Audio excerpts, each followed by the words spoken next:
Episode में बात करते हैं अप्रोच टू कफ के बारे में। जो अभी मैं अप्रोच टू एनीथिंग में approach to cough, approach to weight loss, approach to dyspnoea ऐसी सीरीज बनाऊंगी। बाद में हम कोई डिसीज पे जाएंगे। हेरिसन बेस्ड जो पार्ट 1 है उसके ऊपर ये बेस्ड है, ठीक है। इसमें अगर आपके पास कोई पेशेंट आया कफ का, तो आप क्या क्या क्वेश्चन पूछोगे और कैसे आप उसको इवेल्युएट करोगे, उसके बारे में ये है, ठीक है। तो इसमें पहले तो हम पहले तो ड्यूरेशन पूछेंगे कि कितनी ड्यूरेशन है। अगर एक उसमें उसके हिसाब से उसके टाइप भी है, जिसमें एक्यूट कफ, सब एक्यूट कफ और क्रोनिक कफ। एक्यूट कफ में क्या है, लेस देन 3 वीक्स है तो उसको एक्यूट कफ बोलते हैं। 3 से 8 वीक है तो सब एक्यूट कफ बोलेंगे। और अगर ग्रेटर देन 8 वीक है यानी कि 2 महीने से ज़्यादा, तो उसको बोलेंगे क्रोनिक कफ। फिर उसमें ये पूछ लिया आपने, मेन होता है ये ड्यूरेशन। फिर पूछेंगे कि हम इसके साथ स्पूटम प्रोडक्शन है कि नहीं। स्पूटम प्रोडक्शन है तो उसको बोलेंगे वेट कफ, नहीं है तो बोलेंगे ड्राई कफ। उसके हिसाब से उसके अलग अलग डिसीज पे हम अप्रोच करेंगे। फिर कोजेस हमें याद होने चाहिए कि एक्यूट के कोज क्या है, सब एक्यूट के क्या है और क्रोनिक के क्या है। तो एक्यूट के कोज क्या है, वायरल यूआरटीआई, ठीक है, जो मोस्ट कॉमन यही पेशेंट आते हैं। Acute bronchitis, acute exacerbation of asthma, acute exacerbation of COPD. जो क्रोनिक है उसका भी फ्लेयर अप आता है, उसको हम एक्यूट में इंक्लूड करेंगे। हार्ट फेलियर, पल्मोनरी एम्बोलिज्म, ये सारे कोज है वो एक्यूट में आएंगे।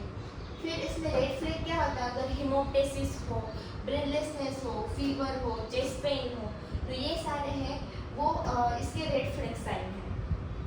फिर आएगा सब एक्यूट यानी कि 2 से 8 वीक वाला, तो ये पोस्ट इन्फेक्शस कफ में होता है मोस्ट कॉमनली, जो पोस्ट इन्फेक्शन वाला होता है उसमें। फिर क्रोनिक, क्रोनिक यानी कि ग्रेटर देन 8 वीक, तो उसमें तो जैसे क्रोनिक डिसीज जैसे कि आईएलडी, सीओपीडी, अस्थमा, गर्ड, ये सारे सिम्टम आते हैं। इसमें अगर अस्थमा का अगर आप पेशेंट को फिर इसमें टाइम का पता लगाना है। अगर मोर एट नाइट है तो वो अस्थमा है, अगर मोर आफ्टर मील्स और लाइंग डाउन है तो वो गर्ड है। फिर इसके बाद फीचर्स पूछने हैं। ड्यूरेशन, स्पूटम प्रोडक्शन आपको बता दिया। फीवर, अब कफ के साथ फीवर किस किस में हो सकता है, टीबी में हो सकता है, ब्रूसेलोसिस में हो सकता है, फिर ब्रोंकाइटिस में भी हो सकता है कभी कभी, ठीक है। फिर weight loss, weight loss mainly HIV में हो सकता है, टीबी में होगा, प्लस इसके साथ नाइट स्वेट भी होंगे। फिर टीबी एक्सपोजर, ये भी पूछना है आपको। स्मोकिंग की history most important in lung disease and heart disease. ऐसे ही इनिबिटर का यूज़, अगर पेशेंट कोई लंबे टाइम से एनाप्रिल, रामीप्रिल जैसे यूज़ कर रहा है ड्रग, तो उससे ड्राई कफ होगा, ये वाला ड्राई कफ, ठीक है।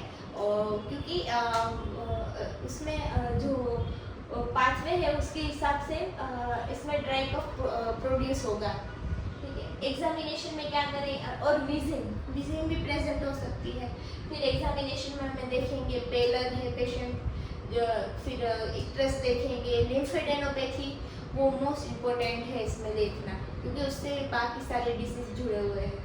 फिर एग्जामिनेशन बाय अपन रेस्पिरेटरी करेंगे, कार्डियोवास्कुलर करेंगे अकॉर्डिंग टू पेशेंट सिम्टम्स, ठीक है।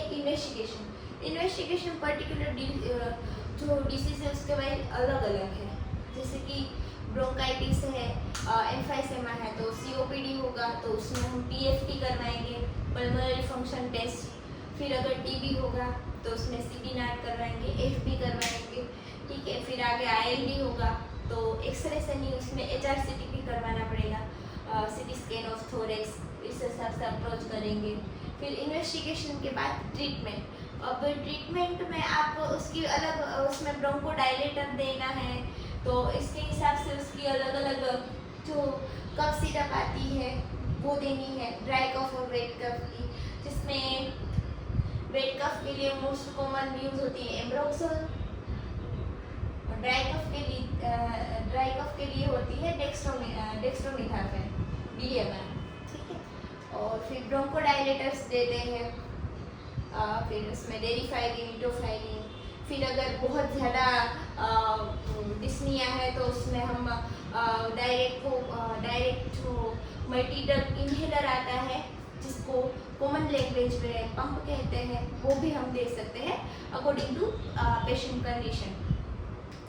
और बाकी मेंटेन हमें ये करना है SpO2 और फॉलो अप करना है अगर क्रोनिक डिसीज है तो, और जो इससे जिसकी ये कंडीशन जिससे ट्रिगर होती है वो अवॉइड करने हैं और पेशेंट को भी इसके बारे में हमें एडवाइस देनी है।